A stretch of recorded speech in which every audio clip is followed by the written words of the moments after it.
Eu sei que eu não tenho todas as respostas que eu gostaria de ter, mas algumas eu tenho. E você pode crer, são suficientes para levar qualquer pessoa desejosa a receber o batismo no Espírito Santo. Vê uma pergunta: quantos aqui querem? Então vem cá. Eu declaro a você que alguns fatores ajudam neste processo. E é de minha responsabilidade conduzir e orientar todo filho de Deus sobre os seus deveres e as suas obrigações com o reino de Deus. E juntos buscarmos saber melhor como servir ao Senhor. Este é o nosso lado, é o nosso dever. Agora olhe para cá. E por obedecermos, ele acaba sendo um princípio de Deus que promove condições para não somente conhecermos Deus e suas coisas, mas também favorece obtermos da vida cristã o máximo de satisfação e pleno gozo no Espírito. Isto é uma conclusão. E saber que nós temos este direito é de suma importância. Por quê? Porque ele afeta diretamente a nossa vida pessoal e principalmente a nossa vida espiritual. Então, o grande conflito interno que nós temos, que as pessoas têm, é que elas sabem muitas coisas sobre, primeiro, o que se passa. Segundo, como agir. E terceiro, como receber. Contudo, preste muita atenção.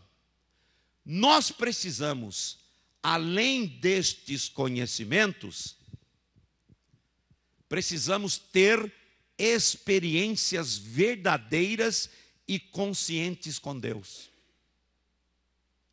Senão você vira um teólogo. Você precisa, além dos conhecimentos, ter experiências reais com o seu Deus.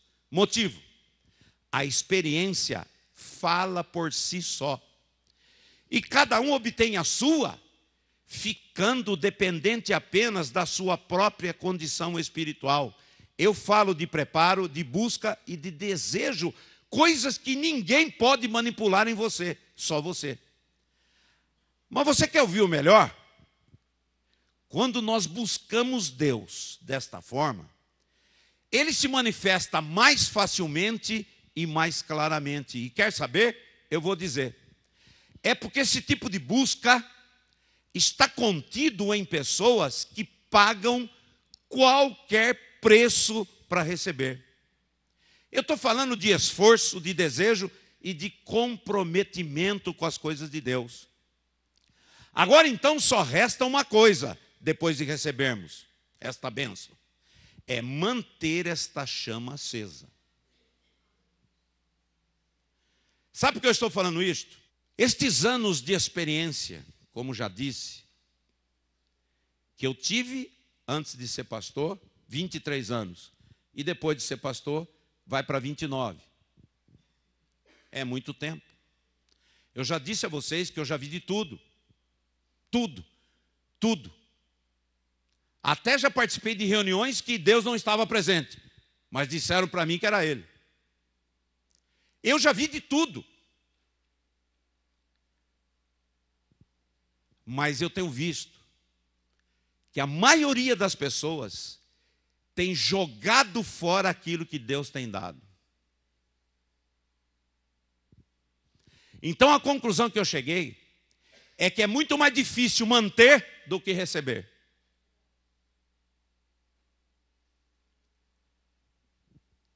Eu disse há pouco que você tem que manter. Pastor, me ajude. Como que eu faço isso?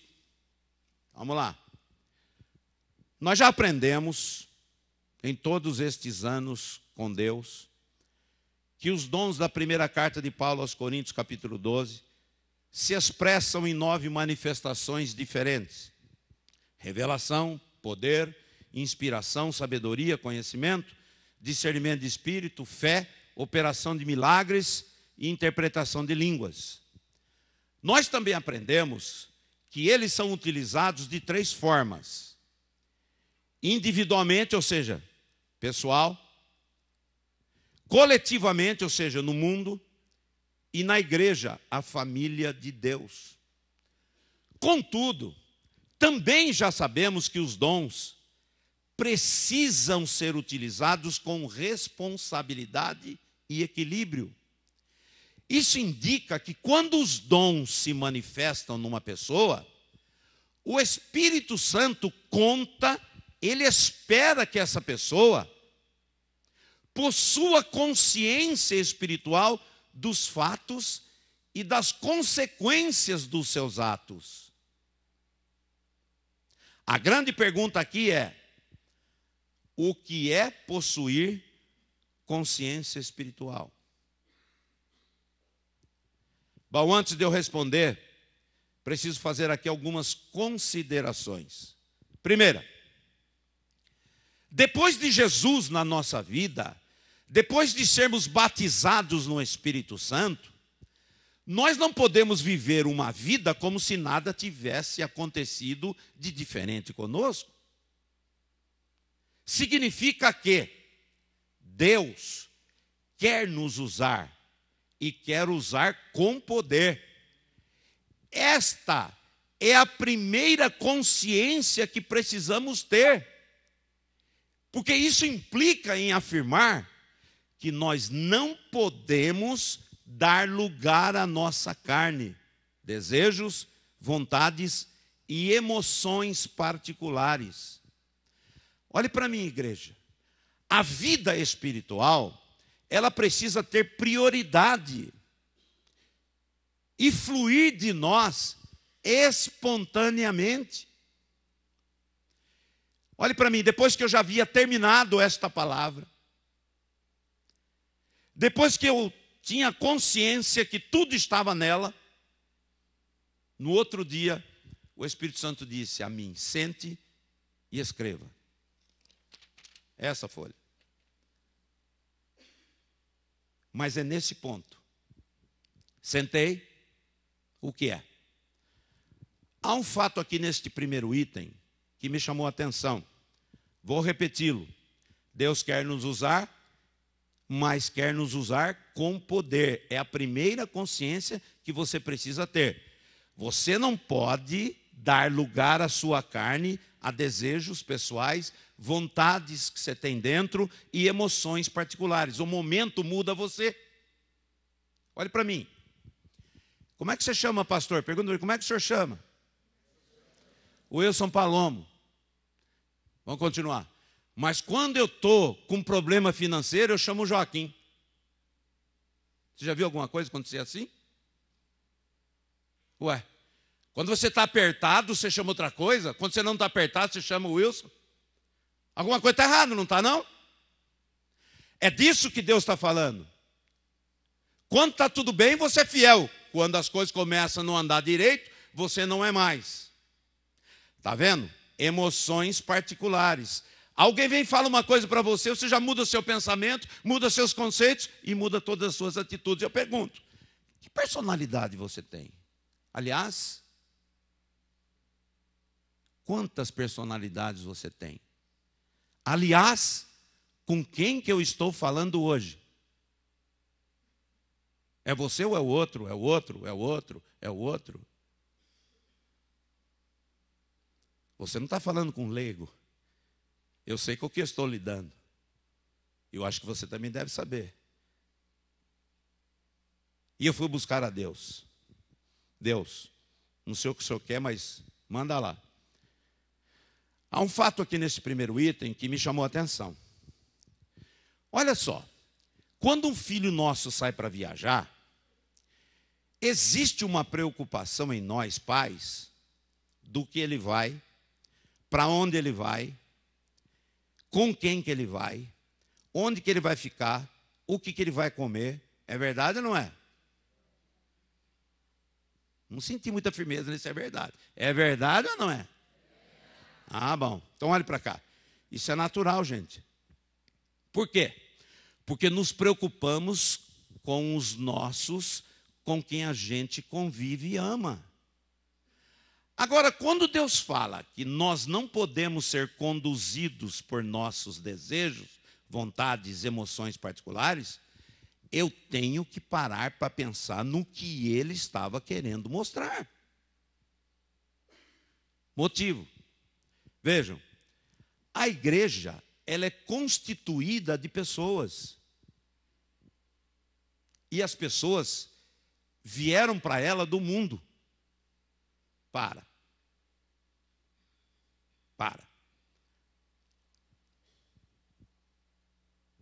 Isso quer dizer que vieram cheias de outras coisas que não as coisas de Deus da igreja. Aliás, o mundo, ele nunca apoiou, fortaleceu a igreja, muito pelo contrário.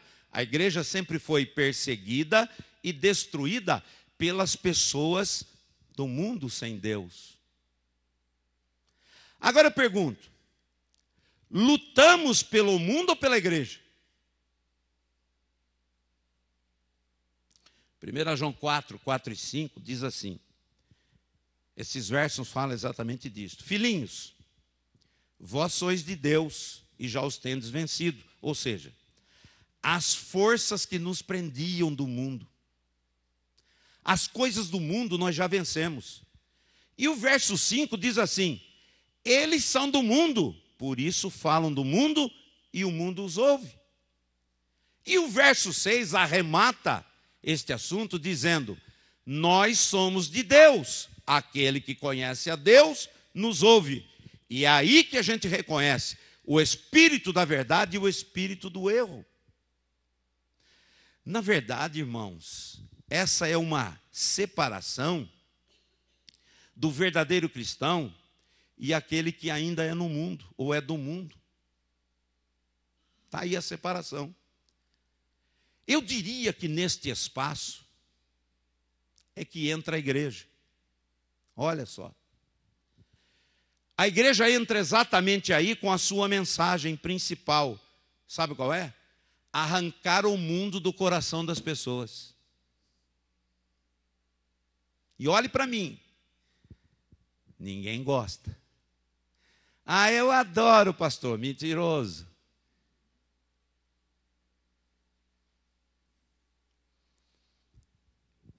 Essa missão não é impossível. Mas em alguns casos, eu não posso mentir, é quase impossível. Quando você pensa que está acreditando em determinada pessoa, puxa, aquele irmão está convertido, hein? Nossa, aquela mulher está mudada. De repente, ela dá o sinal que por mais que a igreja tenha feito, ainda não foi suficiente. Por quê? Porque aquela pessoa decidiu não mudar. Por isso que eu falei a vocês que a primeira consciência espiritual deve ser esta. Vida espiritual precisa ser prioridade. Fala isso para o irmão que está do lado. Fala aí. Fala, eu vou falar a você de casa. Vida espiritual precisa ser uma prioridade. Gente, olhe para mim. Vocês não podem se esquecer de uma coisa. A Bíblia diz, por favor, não fale que foi eu. Eu vou ficar bravo com você. A Bíblia diz, o mundo jaz no maligno. E tem gente querendo me convencer que o mundo está em Deus.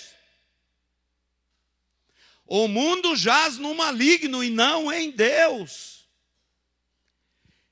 Agora é evidente que o nosso item B, que eu irei comentar agora, ele irá falar de algo mais profundo dentro de nós. Então eu peço a você que esteja atento. Nós não podemos dar lugar ao diabo. Primeiro, a Bíblia fala que não devemos dar lugar à carne. Segundo, não devemos dar lugar ao diabo. Irmãos, isto é o que a Bíblia diz. Agora, o que é isto?